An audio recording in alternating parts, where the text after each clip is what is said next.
আকাঙ্ক্ষা, প্রায় 100 লোকের খুন, হাজার হাজার মানুষের ঘর বাড়ি পোড়ানো, মানুষ ঘর বাড়ি ছেড়ে অন্য রাজ্যে চলে যাওয়া, কুশাসন, কয়লা চুরি, বালি চুরি, চাকরি চুরি, মহিলা নিরাপত্তা নেই, এরই বিরুদ্ধে মানুষ ভোট দিয়ে পদ্মফুলকে উঠিয়েছে বাংলায়। অঙ্গভঙ্গ কলিঙ্গ আজকে সমস্ত পূরণ হলো। আগামী দিন আরও দায়িত্ব আমাদের আছে। বাংলার মানুষের জন্য আমাদের কাজ করতে হবে, বাংলা মানুষকে নিয়ে যেতে হবে। এবারে কি বাংলা মানুষের মুখে কি হাসি ফুটবে?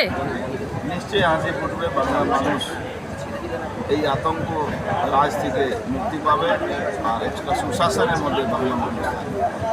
একটু আগে দেখলাম যে বনি যে আপনাকে পার্সোনাল অ্যাটাক করেছিল 2024-এ, তাকে আপনি যেতে দিলেন, সুস্থ স্বাভাবিক। আমার এই কাজ নাকি এটা ক্রিমিনাল, আমার কি আছে, যে যেরকম করবে সেরকম পাবে। বাংলায় কি শান্তি থাকবে নাকি ভোট পরবর্তী আবার কিন্তু শান্তির একটা প্রমাণ দিলাম। যে আমাকে গালাগালি করেছিল, যে আমাকে বলেছিল গুলি মেরে দেবো, সেই লোকটাকে আমি ছেড়ে দিলাম। এই তো শান্তির প্রমাণ।